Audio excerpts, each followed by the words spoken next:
Russia Ukraine யுத்தத்தை தொடங்குறதுக்கு முன்னாடி என்ன பண்ணுச்சு? உக்ரைன் எல்லைகள்ல 1,00,000 வீரர்களை நிப்பாட்டிட்டு ரஷ்ய அதிபர் புட்டின் இந்தியாவுக்கு வந்தார். அதுக்கப்புறம் என்னெல்லாம் நடந்துச்சுன்னு நம்மளே கடந்த 3 வருடங்களா விரிவா பார்த்துக்கிட்டு இருந்தோம். இப்ப அதே போல இந்தியாவோட வெளியுறவுத்துறை ரஷ்ய வெளியுறவுத்துறையை தொடர்பு கொண்டு பல்வேறு விஷயங்கள் பேசினதாக தகவல்கள் தொடர்ந்து வந்துச்சு. வந்த சில மணி நேரங்கள்லயே ரஷ்ய ஆயுதங்கள் அப்படிங்கிறது இந்தியாவுக்குள்ள பம்ப் பண்ணப்படுது. இது மிட் ரேஞ்சில் தாக்கக்கூடிய ஏவுகணைகளும், அதே சமயம் ஷார்ட் டிஸ்டன்ஸ்ல வரக்கூடிய ஆப்ஜெக்ட், ஆளில்லா விமானம், அதை நியூட்ரலைஸ் பண்ணக்கூடிய எக்யூப்மெண்ட்ஸையும் பெரிய அளவு ரஷ்யால இருந்து இந்தியாக்குள்ள வந்திருக்கு. ஏறக்குறைய ஆளில்லா விமானத்தை அனுப்பிச்சார்கள் அப்படின்னா 8 கிலோமீட்டருக்கு முன்பே அதை நியூட்ரலைஸ் பண்ண நம்மளால முடியும். இதைத்தான் இப்ப ரஷ்யால இருந்து இறக்கியிருக்கோம். பாகிஸ்தானை பொறுத்தவரையும் இந்த மாதிரி சின்ன சின்ன வேலைகளை காட்டக்கூடும் சீனா கிட்ட இருந்து வாங்கி அப்படிங்கிறனால இந்த நடவடிக்கையை ரொம்ப வேகமா ஈடுபட்டிருக்கோம். இது மட்டும் கிடையாது, பல உபகரணங்களை இராணுவமே பர்ச்சேஸ் பண்ணலாம் அப்படின்னு சொல்லி அதுக்கும் இப்ப பெரிய அளவுல இந்திய அரசாங்கங்கள் அப்ரூவல் கொடுத்துருக்கு. ஏற்கனவே எமர்ஜென்சியில இராணுவம் வாங்குறதுக்கு இராணுவத்து கையில தனியாவே நிதி போயிருச்சு. அது வேற விஷயம். இது டைரக்டாவே இராணுவம் இதெல்லாம் தேவை அப்படின்னு வெளியிடலாம். இதுக்கு கரெக்டா அவர்களுக்கு மேட்ச் ஆகக்கூடிய சப்ளை பண்ணக்கூடிய ஆட்கள் சப்ளை பண்ணலாம். இந்த மாதிரி ஒரு செட்டப்பை இப்ப எமர்ஜென்சியா இந்தியா உருவாக்கி வச்சிருக்கு. இந்த 2 உருவாக்குற காலகட்டம் இந்தியா என்ன பண்ணுது அப்படின்னா, தண்ணியை நிறுத்தக்கூடிய வேலையை ரொம்ப தீவிரமா பார்க்க ஆரம்பிச்சிட்டோம். ஏறக்குறைய ஒவ்வொரு பகுதிகளா இப்ப அடைக்கப்படுது. அந்த ஃப்ளோ அப்படிங்கிறது ஒரே அடியா கட் பண்ணாம சில டேம்கள்ல இருந்து இப்ப நெட் ஜீரோக்கு கொண்டு போயிருக்கோம். ஒரு சொட்டு தண்ணி கூட டேமை விட்டு வெளில வராது அப்படிங்கிறத நிரூபிச்சிட்டோம். கதவை மூடிட்டோம். இப்ப அடுத்த கட்ட செக் டேம்களை நோக்கி இந்தியா போகும்போது பாகிஸ்தான் பாலைவனமாயிரும். இப்ப இதுக்கு பதிலடி கொடுக்குறேன் அப்படின்னு சொல்லி என்னத்தையாச்சும் செஞ்சார்கள் அப்படின்னா, இம்மீடியட்டா தாக்குறதுக்கு ஒட்டு மொத்தமா முப்படைகளும் தயாரா இருக்கார்கள். பிரதமர் அலுவலகத்தை நோக்கி முப்படை தளபதிகளும் மாறி மாறி விசிட் அடிக்கிறார்கள். சந்திப்புகள் அப்படிங்கிறது ஏறக்குறைய 15லிருந்து 20, 25 நிமிஷம் வரை நடக்குது. நாள்தோறும் முப்படை தளபதிகளும் வெவ்வேறு நேரங்கள்ல போய் சந்திக்கிறார்கள். இறுதியா விமானப்படை தளபதி போய் சந்திச்சாரு. அதுக்கு முன்னாடி கடற்படை தளபதி. எந்த சந்திப்புகளை எல்லாம் வெளியில கொண்டு வரணுமோ அதை மட்டும்தான் அரசாங்கம் வெளில கொண்டு வரும்.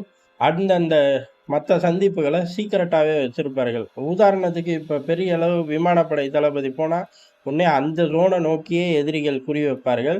மற்ற 2 ஜோனை நோக்கி அசால்ட்டா இருக்கும்போது இந்த பக்கம் 2 தரைப்படையில இருந்தும் பாயலாம், இல்ல கடற்படையில இருந்தும் பாகிஸ்தானை நோக்கி பாயலாம். எப்படி வேணாலும் திட்டங்கள் மாறலாம். இதுதான் இந்த சந்திப்புகள். சில தளபதிகள் வரும்போது மட்டும் அவுட் ஆகும், சில தளபதிகள் வரும்போது அவுட் ஆகாது. இது ஒட்டு மொத்தமா எதிரிகளை குழப்பக்கூடிய ஒரு விஷயம். அப்படி குழப்பும் போதே இந்த பக்கம் தண்ணியை நிறுத்துறோம், அந்த பக்கம் ஐஎம்எஃப் கிட்ட பெரிய அளவு இவர்களுக்கு போக வேண்டிய பில்லியன்களை பிளாக் பண்றோம்.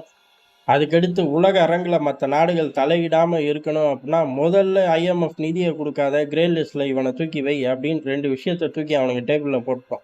இப்ப இதுக்கு ஆமா, இல்ல, செய்யறோம், செய்யல, ஏதாச்சும் தாக்க சொல்லணுமே ஒழிய, நீ சண்டை போடாத அப்படின்னு வந்து சொல்ல முடியாது. ஏற்கனவே நான் கேட்ட கேள்விக்கு பதில் அப்படின்னு நம்ம திருப்பி கேட்போம்.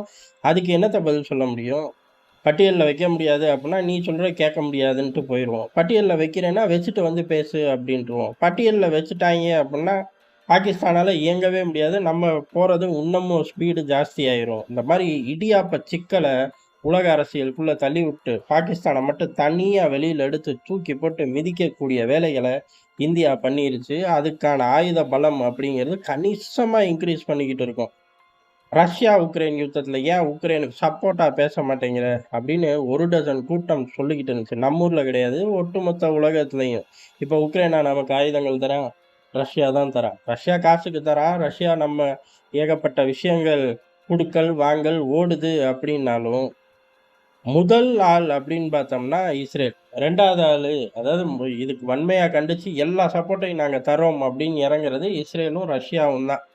அவர்கள் இருவரும் இப்பதான் யுத்தத்த முடிச்சார்களா, முடிக்கலையான்னு அவங்க தான் சொல்லணும். காரணம் தொடர்ந்து நடந்துகிட்டே இருக்கு. அந்த யுத்த காலங்கள்ல பெரிய அளவு நம்ம இஸ்ரேலுக்கும், ரஷ்யாவுக்கும் ஆதரவா நின்னோம். வெளியுறவு கொள்கைகள் அப்படிங்கிறது உள்ளூர் அரசியல கலந்தோம்னா புரியவே புரியாது. வெளியுறவு கொள்கை அப்படிங்கிறது தனியா நாடு சார்ந்து பார்த்தோம்னா தான் புரியும்.